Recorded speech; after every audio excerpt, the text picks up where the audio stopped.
আমি যখন first time flower বুকে মেক করে একটা ভিডিও আপলোড দেই, সেখানে আমার কনফিডেন্স লেভেল ছিল 0। মানে অন্য যে ফরেন কান্ট্রির ভিডিও দেখে আমি ফ্লাওয়ার বুকে মেক করছিলাম, রিক্রিয়েট করার ট্রাই করছিলাম, তার ধারের কাছেও হয় নাই। বিজনেস তো দূরের কথা, ভিডিওগুলো ভাইরাল হয়, মানুষ এত পরিমাণ রিকোয়েস্ট করে আপু টিউটোরিয়াল দাও, প্লাস হচ্ছে এটা সেল করো, অর্ডার করব, অর্ডারও আসতেছিল। তারপরে যখন আমি দেখলাম যে অনেক রিকোয়েস্ট আসতেছে, আমার হচ্ছে ফ্রেন্ড সার্কেল সবাই বলতেছে যে আসলে এটা সুন্দর হয়, সেল করতে পারলে করা উচিত। 2 থেকে 5 হাজার টাকার রিবন নষ্ট করছি, মানে বিভিন্ন ওয়ে অ্যাপ্লাই করে বিভিন্ন ভাবে ফ্লাওয়ার বুকে বানায়, তারপরও আমি কনফিডেন্স পাই নাই যে আমি এটা সেল করতে পারবো কিনা। এই কথাটা তোমাদের সাথে শেয়ার করার রিজন হচ্ছে, মানে নতুন নতুন বিজনেস করতেছে এমন মানুষ আসতেছে, ওরা ফ্লাওয়ার বুকের এফও জানে না, মানে ফ্লাওয়ার কিভাবে বানাইতে হয় সেটাও জানে না, ওরা করতেছে বিজনেস। একটু আস্তে ধীরে কাজ করেন, একটু নিজে শিখেন, অন্যদের সাথে কম্পেয়ার করেন, মানুষের ওপিনিয়ন নেন যে আপনার ফ্লাওয়ার বুকে বা আপনার হ্যান্ডমেড প্রোডাক্টটা কি আদৌ সেলের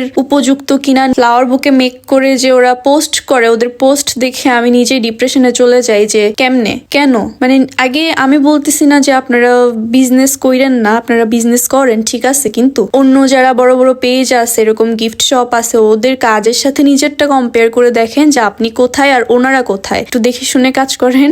তো যাই হোক, অনেক কথা বলে ফেলছি, আজকের মতো আসি, দেখা হবে এবার নেক্সট কোনো ভিডিওতে। টাটা, আল্লাহ হাফেজ।